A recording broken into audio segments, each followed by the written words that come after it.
What's up, future leaders? Welcome. I am so glad you are here with me today. We are about to go on a journey together. This is a special kind of journey. It's all about getting ready for what's next. We are going to talk about something super important. We are going to talk about courage. Sometimes things can feel big. Sometimes things can feel a little scary. Moving up to a new grade can feel that way. That's totally okay. Everyone feels that way sometimes, even grown-ups. Today, we are going to learn how to turn those big feelings into big power. We are going to build our courage muscles. This journey is called the Calm to Courage arc. That just means we start off chill and then we level up our bravery, step by step. Throughout our time together, you will see words on the screen. These words will appear in Spanish. This helps us all learn and grow together. So get comfortable, get ready, and let's begin this adventure. Let's do this.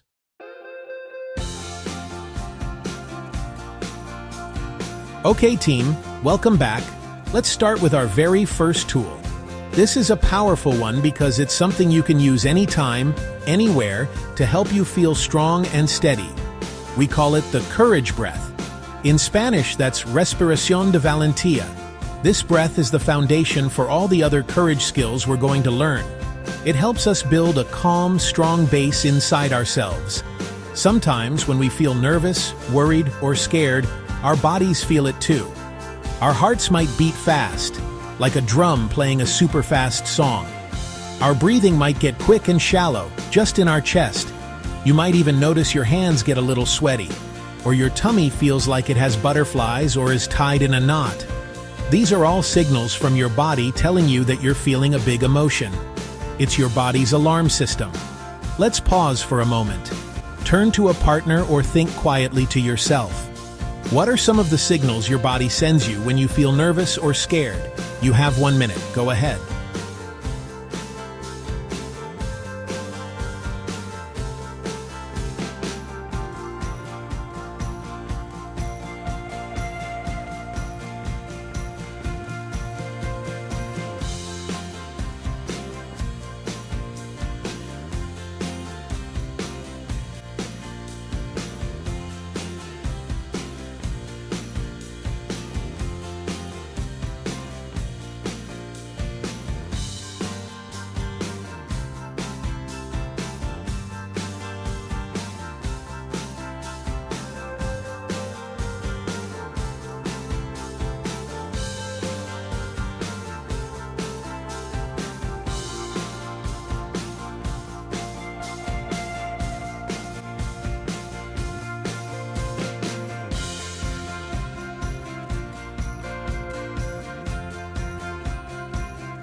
Great sharing, everyone.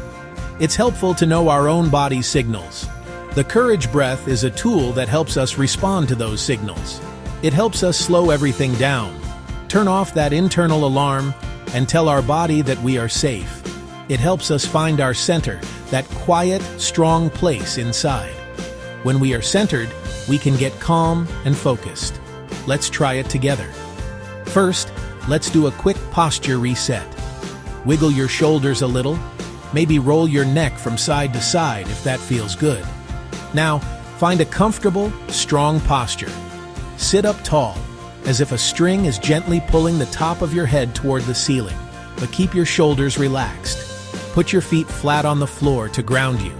Rest your hands gently on your lap or on your desk. If you feel comfortable, you can gently close your eyes. If you'd rather keep them open, just lower your gaze and find a soft, steady spot to look at on your desk or the floor. Now, bring your attention to the music and the screen. You will see a bubble. This is our breathing bubble. It will guide us. We will breathe along with the bubble for 3 full rounds. Ready? Here is our first cycle. As the bubble grows, breathe in slowly and deeply through your nose. Let's count. 1, 2, 3, 4. Feel the air fill your belly like a balloon. Now hold the breath at the top. Be still for a moment. 1, 2, 3, 4. And as the bubble shrinks, breathe out slowly through your mouth. like you're blowing a gentle breeze. Let's count down. 4, 3, 2, 1. Let all the air out. Wonderful. Let's begin our second cycle. Bubble grows. Breathe in through your nose. 1, 2, 3, 4. Hold that breath, feeling the stillness. 1, 2, 3, 4. Bubble shrinks. Breathe out through your mouth. 4, 3, 2, 1. You're doing great. One more full cycle together. Let's make this one our most focused breath yet. Ready? Breathe in. 1, 2, 3, 4. Hold it gently. 1, 2, 3, 4. And release. Breathe out. 4, 3, 2, 1. Now let's do one final recap cycle. As you breathe, you can add some powerful words in your mind. Breathe in with the bubble. Think to yourself, I am strong. Hold it. Breathe out and let go of any worry. Breathe in calm. Breathe out fear. With every single breath, you are practicing courage. You tell your body you are safe. You tell your mind you are in control. This is your power, and you can access it with just one breath.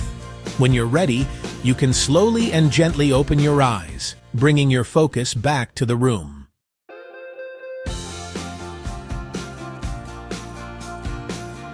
Now that we are feeling calm and centered, let's talk about what courage really is. When you hear the word courage, or valentia, what's the first thing that pops into your head? Maybe you think of superheroes in colorful capes, lifting heavy objects and facing down supervillains. That's definitely one kind of courage. But the courage we're going to explore today isn't about super strength or flying. It's about heart strength. It's the kind of courage that shows up in our lives in smaller, everyday ways. The kind of courage that every single one of us has inside. Here's a secret that not everyone knows. Courage isn't about not being scared. This is a super important point. In fact, if you don't feel at least a little bit scared, nervous, or worried, you don't even need courage. Fear is a natural feeling. It's your body's alarm system, telling you to pay attention. Courage is what happens next. It's feeling that flutter in your stomach, that little voice of doubt in your head, and choosing to do the right thing anyway. It's about being bigger than your fear. So, if courage isn't just for superheroes, what is it for us? Let's get a clear definition that we can use every day. Are you ready? Here it is. Courage is choosing what is helpful, right, and kind, even when it is hard, and even when you are scared. En español, valentia es coger lo que es bueno, correcto y amable, aun cuando sea difícil o aterrador. Let's really think about that definition. It has a few key parts. First, it's a choice. Courage is something you decide to do. Then, we have our 3 guide words: helpful, right, and kind. These words help us make our choice. Is my action helpful to myself or others? Is it the right thing to do, even if it's not the easy thing? Is it kind? And finally, the part that makes it true courage, doing it even when it is hard, and even when you are scared. So, what does this look like in school? Let's think of some small moments of courage.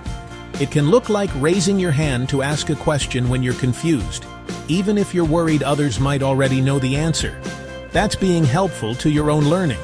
It can look like apologizing when you've made a mistake, like accidentally bumping into someone. Saying I'm sorry can feel hard, but it's the right and kind thing to do. Or maybe it's inviting someone new to be your partner for a project, even if you feel a little shy. That's a powerful act of kindness.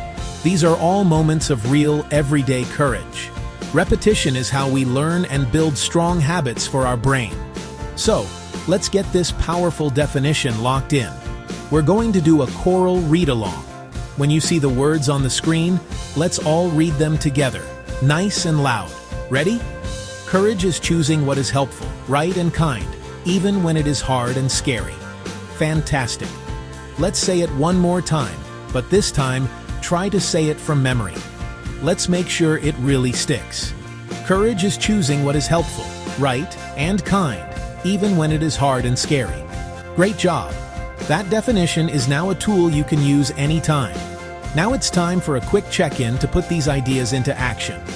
This is called a Think Pair Share. First, think quietly to yourself for a moment. Think of one small, courageous thing you have done recently, or that you have seen someone else do.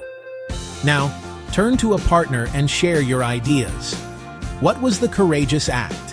What made it feel a little hard or scary? Awesome. Hearing those examples helps us all see that courage is everywhere. Remember, these are our guide words. They help us decide if a choice is a courageous one. Before you act, you can do a quick check in your mind. Is this helpful? Is this the right thing to do? Is this kind? If you can answer yes, you're on the right track. And then comes the final, most important part, even when it is hard and scary. This is the part that makes it true courage. It's easy to be kind when it's easy. It's easy to do the right thing when it costs you nothing.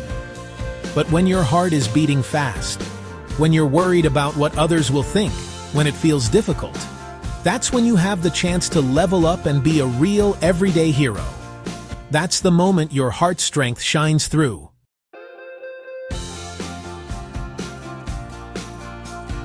All right, let's set the scene. Imagine it's a bright, sunny day during recess. The air is filled with the happy sounds of kids playing. Some are on the swings, trying to touch the sky, while others are in a lively game of soccer. You and your good friend Leo are in the sandbox, working together to build the most epic sandcastle the playground has ever seen. You've got towers, a moat, and you're just about to add a seashell for the grand entrance. It's a perfect day. Now, look over by the basketball court. See that student practicing her shots? That's Maya. She's pretty new to our school. She's there all by herself, completely focused on her goal, getting the ball through the hoop. Swish! She makes one, and a huge smile lights up her face. She's not bothering anyone. She's just enjoying her game, lost in her own world of practice and determination. But then, the mood changes. Suddenly, a couple of older kids swagger over to Maya. They don't ask to play, they just walk right up, and one of them snatches the basketball right out of her hands. Maya, surprised, politely asks for it back, but they just laugh, a mean kind of laugh, and start tossing the ball back and forth over her head, keeping it just out of her reach. Then, one of them points at her feet and says something unkind about her sneakers. You're too far away to hear the exact words, but you don't need to. You can see Maya's bright smile completely disappear. Her shoulders slump, and she looks down at the ground. She looks small and alone, trying hard not to cry. The fun has completely drained from her face. That's not very nice. Back in the sandbox, your friend Leo whispers, "He's right." You feel that familiar, uncomfortable knot tightening in your stomach. It's your body's signal, telling you that something isn't right. This is bullying. You know this is wrong. This is a moment where a choice needs to be made. A part of you might want to just keep building your sandcastle, to pretend you don't see what's happening. It feels safer to stay quiet, to not get involved. But then you remember our guide words: helpful, right, kind. Being courageous doesn't always mean being loud. It means choosing to do what's right, even when it's hard. So, what are the courageous options here? Let's think about our 4 steps of courage. First, you notice. You've already done this. You saw what was happening and felt that knot in your stomach. Second, you decide. You can decide to be an upstander, not a bystander. An upstander is someone who helps. Third, you act. This can look many different ways. You could walk over and ask Maya if she wants to help you with your sandcastle. Or you could say, "Hey, we were all using the court." And fourth, you can always get help. This is a powerful and brave choice. You could tell the recess monitor or a teacher what's going on. All right, team, now it's your turn. Pause the video when ready. Using the 4 steps, notice, decide, act, and get help. What would you do in this situation? There are many right answers. Let's hear your brave ideas. And we're back. I bet you all came up with so many creative and brave ways to help Maya. That is fantastic work. Let's look at one possible courageous choice. In this version, you decide that the safest and most helpful action is to get help. You quickly and quietly walk over to the teacher on duty. You say, "Excuse me, some older kids took Maya's ball and are being mean to her." The teacher thanks you and walks over. They handle the situation calmly, the older kids move on, and Maya gets her ball back. You didn't have to confront the bullies directly, but you were an upstander. You used your courage to make the playground a kinder place for everyone. That's what courage in action looks like.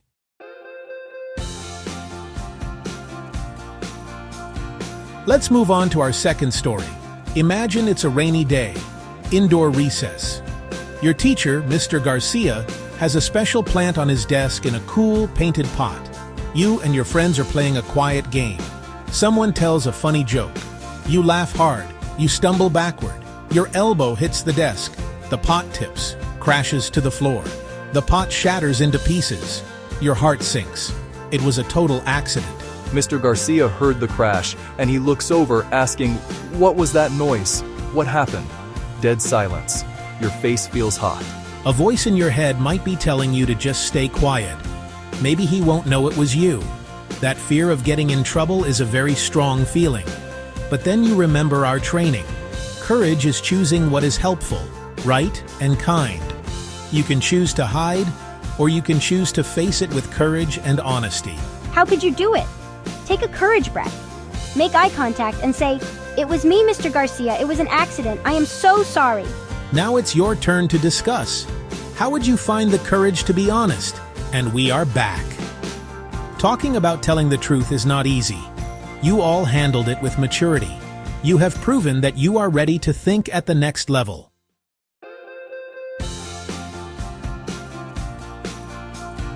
Now it is time for the final act. This is where we take all the strength and tools we have built and look toward the future. Moving up to the next grade. Moving up can bring big feelings. You might worry about having more homework or learning harder math, like long division. That thought is just fear talking. You are not expected to know everything on day one. Your next teacher is there to teach you, step by step. Asking for help is one of the most courageous things you can do. We are going to focus on your strengths. Every one of you is bringing talents and skills with you. I call this your star power.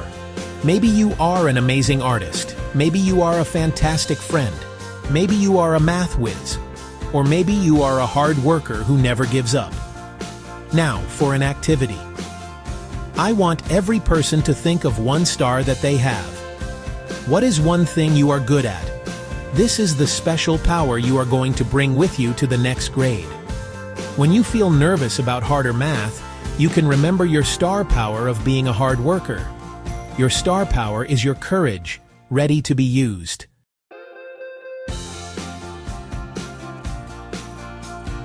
You have your star power. Now, let's talk about building new strengths. We do this by setting goals. A goal is a target you are aiming for. Our program uses a great framework called Be Strong. It teaches us that a strong goal is made of 3 parts: small, specific, and practiced. Instead of a huge goal like get better at reading, a strong goal is I will finish reading 1 chapter book by the end of the month. It's small, specific, and you practice it. A big goal is master multiplication. A strong goal is this week I will master my multiplication facts for the number 7. See? Small, specific, and practiced. Now it's time to practice. Your mission is to set 1 small, specific goal for yourself for the next week. And we're back. How does it feel to have a mission? It feels powerful, right? You have just taken a very mature and responsible step toward the next grade.